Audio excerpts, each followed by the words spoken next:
Cláudio, você tem acompanhado aí desde as primeiras horas do dia a movimentação de mercado. Novidades quanto a Alexander, Rezendão?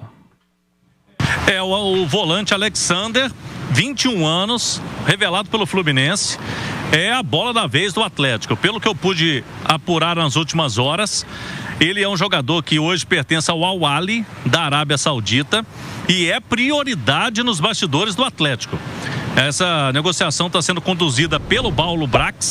O Paulo Brax está tentando a contratação dele já há alguns dias. Não está fechada, mas está caminhando bem. E não seria por empréstimo, viu, Cirilo? Nesse caso aí o Atlético teria que fazer uma contratação em definitivo. Quando ele foi negociado, o Alexander aqui do Fluminense para o Al Ahly, na época foram 9 milhões de euros. Na época, 54 milhões de reais. E aí o Atlético tentando esse jogador, que é o perfil 21 anos, volante, jogador jovem e que teria uma adaptação mais rápida no meio de temporada do que estrangeiros, por exemplo, que tiveram nomes especulados. O Alexander foi revelado aqui no Fluminense em 2022, fez parte da equipe que conquistou aquela Libertadores da América em 23, fez 64 jogos no Clube Carioca, com 2 gols e 3 assistências. Na equipe saudita, 17 partidas, não conseguiu ter o mesmo futebol por lá. Eu apurei também um outro nome, o Martín Payero, que está sendo falado aí, um argentino da Udinese, não é prioridade no momento. Pelo que eu pude apurar nos bastidores do Atlético, é uma negociação mais difícil. O jogador está no futebol europeu e hoje o Galo trabalha mais com o nome do Alexander. O Galo que quer 2 nomes, Cirilo, porque teve a venda do Rubens, quase concretizada, então já precisava de um volante. Com a saída do Rubens, precisa de 2 e um deles pode ser sim Alexander, ex-Fluminense. Cláudio Rezende com notícias do Galo aqui na turma do Bate-Bola. Amanhã estaremos juntos. Cláudio, direto do Maraca, né? Com o Caixa, com o primeiro time do rádio, o primeiro dos confrontos entre Flamengo e Atlético. Para fechar, Edu, rapidamente, gosta da ideia do Alexander? Eu gosto muito. O Alexander é muito bom jogador, tem muita qualidade, boa saída de bola, faz 3 funções se o Cuca precisar. Primeiro volante, segundo volante, joga como lateral esquerdo também, é canhoto. Eu tenho uma preocupação do Alexander, e não é de talento, é a parte física. O atrapalhou muito fora do futebol brasileiro, teve uma lesão grave quando ainda atuava pelo Fluminense, mas é um cara muito jovem. Se tiver com a cabeça no lugar, se cuidar fora de campo, o Atlético traz um talento para o seu time. Gosto muito da escolha.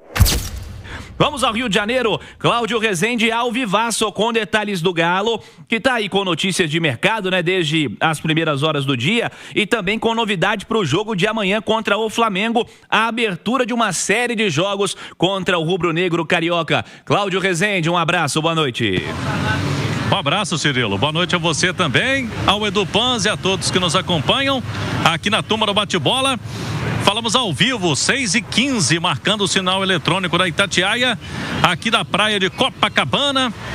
Hotel Hilton é o hotel de concentração do Atlético aqui. Jogadores chegaram aqui no hotel por volta de 3h40 da tarde. Depois do voo fretado, teve treinamento pela manhã e agora a turma está descansando aqui no hotel. Daqui a pouquinho tem um jantar. São 23 jogadores relacionados pelo técnico Cuca para essa partida e podemos dizer que algumas novidades importantes. A principal delas, o atacante Biel, que foi revelado aqui no Fluminense, no Rio de Janeiro, depois passou pelo Grêmio, no Bahia, estava no Sporting de Portugal ontem, treinou ontem e hoje e está disponível para a estreia dele com a camisa do Galo amanhã aqui contra o Flamengo. Dos 23 jogadores relacionados pelo técnico Cuca, além do Biel, tem a volta do Saravia. Saravia não participou do jogo de quinta-feira contra o Bucaramanga porque estava com uma infecção respiratória. Estava com uma sinusite que estava atrapalhando muito o Saravia, mas ele se recuperou e está disponível amanhã. E também volta o Alan Franco, que é titular do time que ontem, que no jogo, né, de quinta-feira esteve fora porque estava suspenso na Copa Sul-Americana. Tem ausências importantes. Entre eles, jogadores suspensos, Lianco, titular absoluto, Lianco está com o 3º cartão amarelo. Não tem o Dudu, que tem aquela pena imposta pelo STJD, já cumpriu um jogo, faltam 5 da pena de 6 partidas. Então o Dudu está fora também. E o Arana segue lesionado. Há uma expectativa, quem sabe, para o Arana na semana que vem. Mas na chegada aqui eu conversei com o Júnior Alonso, zagueiro do Galo, que amanhã não vai ter o Lianco ao lado dele. Será que vai ser o Igor Rabelo, que é o mais experiente? Será que o Alonso vai dar alguma pista?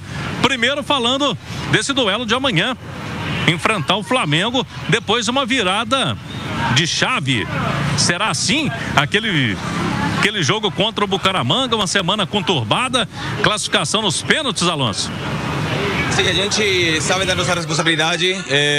O último jogo, apesar do resultado, a gente acha que jogou muito melhor, né? Comparado aos 3 últimos jogos. Então, amanhã teremos uma prova muito importante contra o Flamengo e já também pensando no que vai acontecer na quinta-feira.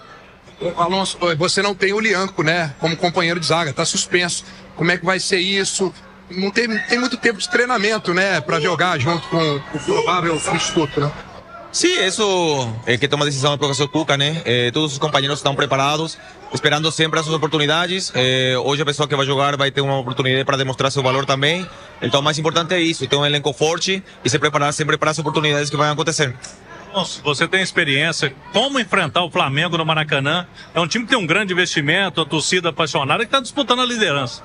Sim, eles têm um grande time, né? Um elenco muito forte, mas a gente também tem...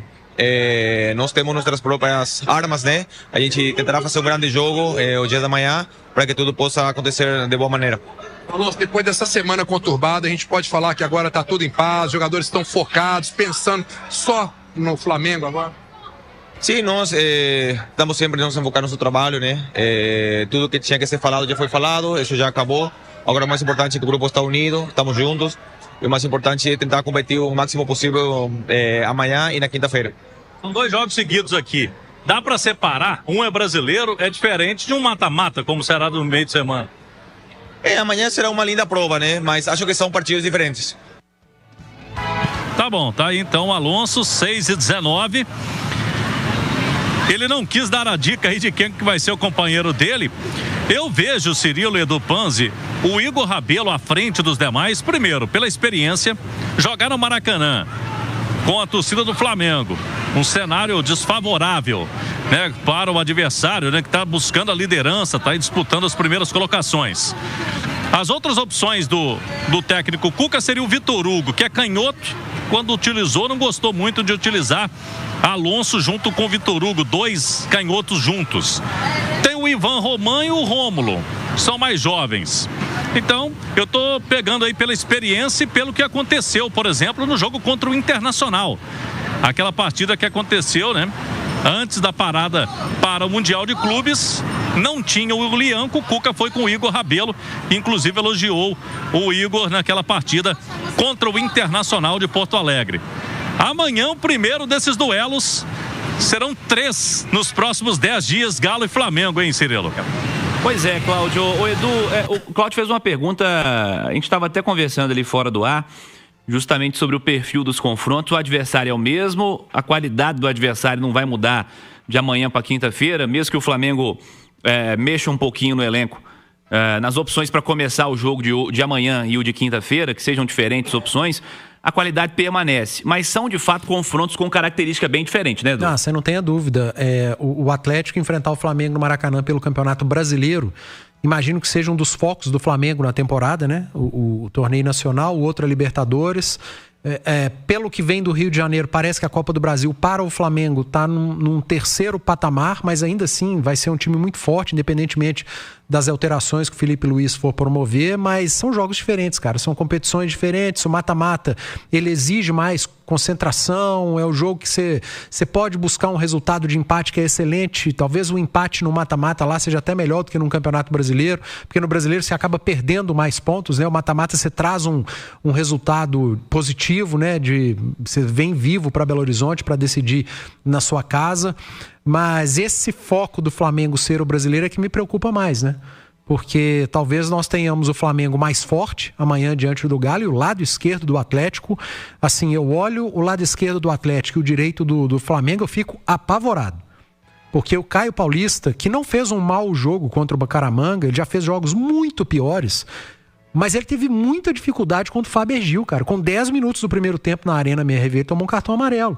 E depois disso, o Júnior Alonso teve que ficar quase como um secretário dele. E tomou amarelo também. E acabou tomando no primeiro tempo um cartão amarelo. Júnior Alonso, Caio Paulista e Fausto Vero foram pro intervalo amarelados. Todos ali por conta do lado esquerdo.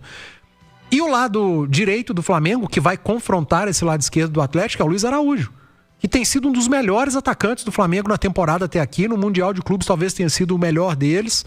E isso me preocupa muito. Não sei, cara, se seria uma má ideia o Cuca pensar numa linha de 5 para defender, ao invés de ter que escolher entre Igor Rabelo e Vitor Hugo, talvez lançar os dois ao lado do Alonso para fazer 3 zagueiros mesmo de origem, para ter o Caio Paulista na esquerda, sendo utilizado como um ala, mas ter essa cobertura de um defensor.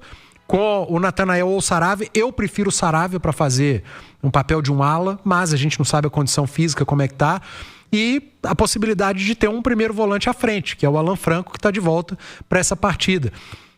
A primeira coisa que o Cuca tem que fazer diante do Flamengo é tentar fechar a casinha. Defender. É um jogo diferente. Por mais que depois do jogo você fala, é covarde, o time foi covarde, o time não atacou, o time se acovardou, é como mais ou menos fez contra o Palmeiras. É entender o momento. O momento de Atlético e de Flamengo é muito diferente. Os elencos de Atlético e Flamengo, para esse jogo especificamente, por conta de desfalques, de ausências, é muito diferente. Então, sandalinha da humildade. Pensar no Flamengo, pensar no jogo e entender que não é hora de encarar. E uma outra palavrinha, né? Competição. Competir, muito. Se não competir contra o Flamengo, não verá a bola. E aí, independentemente de qual competição. É Campeonato Brasileiro, Copa do Brasil, Campeonato de Porrinha. Se não tiver competitividade, fica pelo caminho mesmo. E precisa competir muito, porque tecnicamente o adversário é superior. Ainda que também tenha tido alguns problemas extra-campo, a parte mental do Flamengo está mais forte nesse momento, então o Galo vai ter que competir muito para tentar igualar, pelo menos nisso, ao adversário. E aí é futebol, né, Cirilo? A gente já viu adversários inferiores darem trabalho, o Flamengo pode não estar numa grande noite, enfim, entender que você hoje é inferior, mas entender